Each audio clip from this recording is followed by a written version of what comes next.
I think the big improvement with this episode is that we didn't have to spend 40 minutes watching a toy commercial for these f***ing things. Oh my god, I'm so sorry. Hey y'all, Snarky J Cosplay here. As of this morning, episode 5 of season 3 of The Mandalorian is now streaming on Disney+. Right off the bat, I can tell you that this episode is actually a tremendous improvement over the first two. I do still have my gripes with it, but I can give episode 5 a rating of a solid 7 out of 10. This episode actually does boast some really great character development, and it does actually start to move along some of those plot points that have basically just been teased for 5 episodes but haven't really been explored. It seems like now, 5 episodes in, almost at the end of the season, might I remind you, we're finally getting into something that matters. Overall, it was a really entertaining episode. Some of the action is really neat in this one. Love the character building that we're getting in terms of some of the stars. And my biggest gripe with this season so far was that it had turned into basically like a 30 to 45 minute toy commercial every week, and this episode really dispels those feelings. It was really solid. I'm not gonna complain when I have no reason to. As I said, I rate this episode a 7 out of 10. There's some Easter eggs and some stuff I really want to get into, so from this point on there will be spoilers for episode 5 of season 3 of The Mandalorian.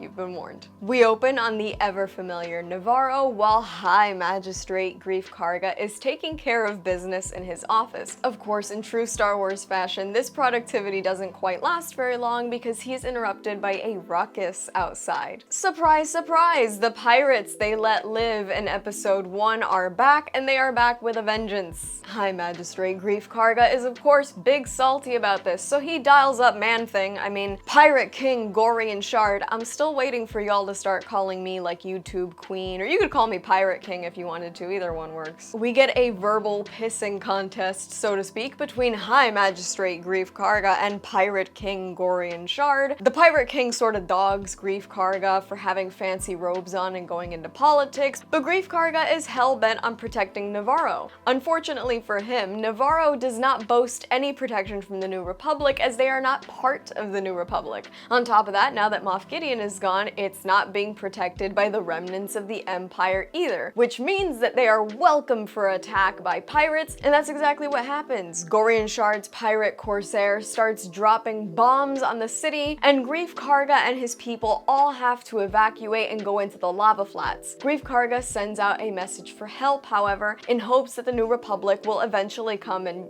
keep them from getting blown up. We cut to one of the neater parts of this episode. We actually get a real live-action shot of a Delphi base, and we get to see a little bit of what these New Republic guys are doing when they're not off, I guess, pretending to save the galaxy and giving out parking tickets. Of course, we once again see a familiar face in Captain Karzan Teva. He's pretty much like the only Republic pilot we see consistently. He might be the only one who takes his job seriously. I don't know, otherwise the guy really loves the camera. He receives that frantic message from Greef Karga, and it's right here that we get that big weekly cameo that everybody's been talking about. This face will be familiar to fans of the Rebels series. Though he's not named within The Mandalorian, the credits will tell us that his name is actually Zeb Orrelios. This gen is one of the main characters of Star Wars Rebels. He's an ally of Ezra Bridger, and being that both Ezra Bridger and Sabine Wren have already been confirmed to appear in the new Ahsoka series, I'm pretty sure that we'll probably be seeing more of this guy as well. The conversation here doesn't really have any Easter eggs, but it does lead to the captain figuring out that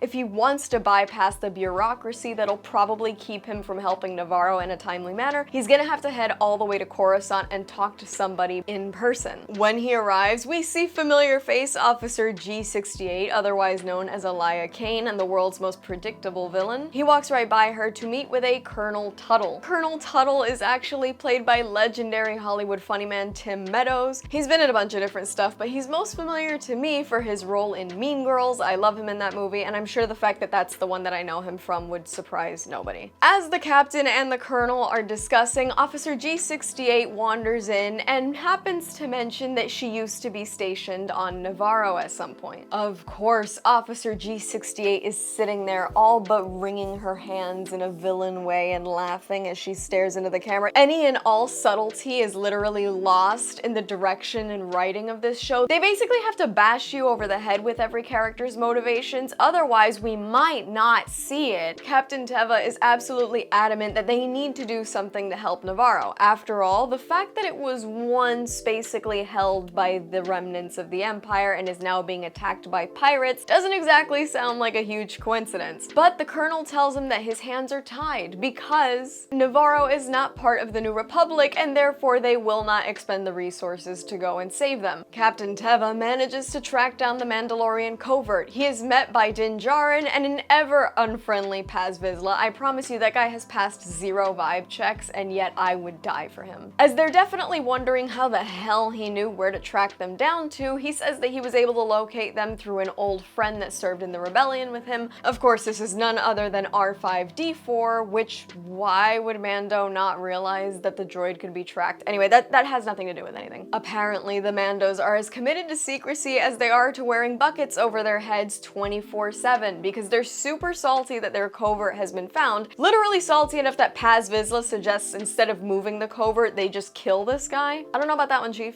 Din manages to stop the pilot's murder though, and the captain is given a chance to explain to Din that he's there because his friend is in trouble. And we all know Din Djarin. You come to him with a minor inconvenience and he will begrudgingly go and solve it because that's how we've spent 3 seasons of this show. So that evening during a fireside meeting, Din is forced to ask the Mandalorians for help. At first it seems like they're sort of turning on him and I'm starting to realize that he may be like the Mandalorian to us, but he's just a Mandalorian to them. Like, I don't think that anybody thinks he's that good at his job, to be honest. Paz gets up and starts telling him off, and I honestly was about to take my earrings off because nobody talks to Pedrito like that. I was straight up gonna have to throw hands. I don't care how big he is. It's on sight, buddy. But crisis averted, Paz actually backs up Mando on account of the fact that both he and Bo-Katan helped save his son Ragnar. So Bo, ever the military strategist, comes up with a fantastic plan, and the Mandalorians set out for Navarro. It goes like this. Mando in the N1 starfighter is to distract the pirates and get all the snub fighters on him, and while they are completely distracted, Bo-Katan will fly in and drop the Mandalorians straight into town to start fighting off the pirates on land. This actually leads into what I think is the best action sequences of the entire show so far. The Mandalorians, who we've seen basically fight as well as doormats in the past few episodes, actually put on their big boy pants and take out some of these pirates with ease, all while the N1 starfighter is pulling some beautiful moves with some fantastic explosions and really cool space firefights. I thought it was absolutely fantastic. Of course, Greef Karga is super grateful when he sees the N1 starfighter, and we get yet another callback to season 1. He reminds Mando that he is outnumbered, and Mando tells him, "I like those odds," which is again a reference to "We have you 4-1.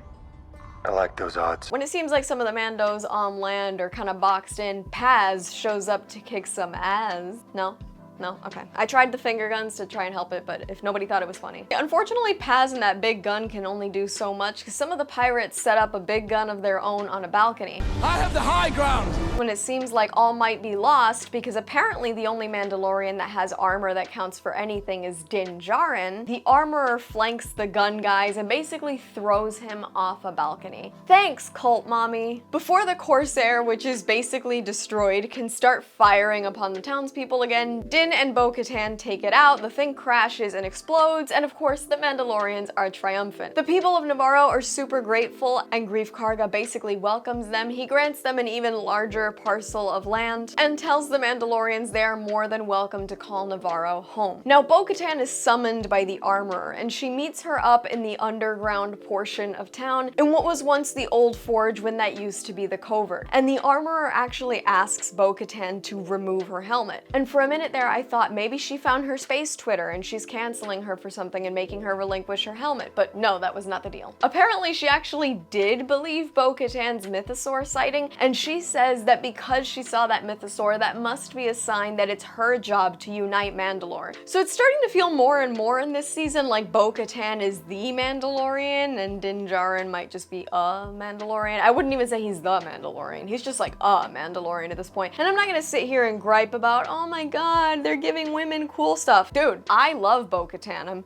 already planning a Bo-Katan cosplay, but I just really wanted to see more out of Din in this season, and I feel like he's really not doing much. I mean, he's the guy with the darksaber, but all he's doing is still babysitting, and that's one of the reasons why I thought this episode was great, because we actually got some really cool stuff, even if it wasn't always Din doing it. While he was in that firefight in the N1, they weren't hyper-focusing on Grogu the whole time, so this episode actually felt very much like real television that I want to watch, and not a Saturday morning cartoon meant to send me to Target to go buy 3 more green babies. Since Bo-Katan has walked both worlds, the Armorer basically grants her the okay to go recruit all the other lost Mandalorians in the galaxy, and she can remove and put her helmet back on at will because she's walked both worlds and she's gotta align. I don't know, man. I feel like the Armorer just makes up rules depending on who she's talking to, but anyway, after we can assume that Bo-Katan has left to go track down those other Mandalorians in the far reaches of the galaxy, we cut to a scene of Captain Teva in his X-Wing coming across a damaged Lambda shuttle. It is a destroyed Republic prison transport. The entire crew is dead inside in a very alien sort of way. I thought this was a pretty cool scene. And we come to discover that the prisoner it was transporting, Moff Gideon, is gone. Nobody saw that coming. So in doing a little more investigating, the captain finds, embedded in a wall of the shuttle, a fragment of Beskar alloy,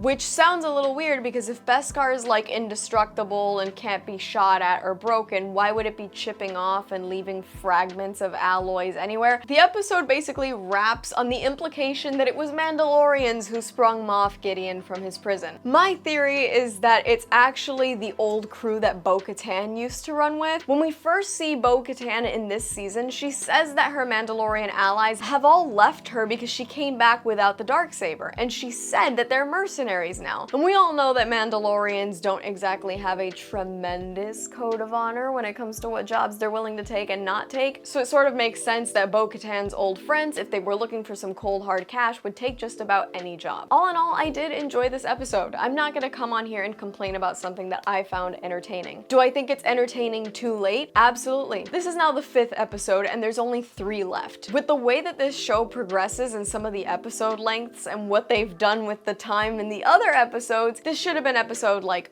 3. But I guess we'll see what's up next week. And that's all from me. I've been Snarky J. Thank you so much for watching. Please don't forget to like and subscribe, and let me know your thoughts on episode 5 of season 3 of The Mandalorian in the comments below.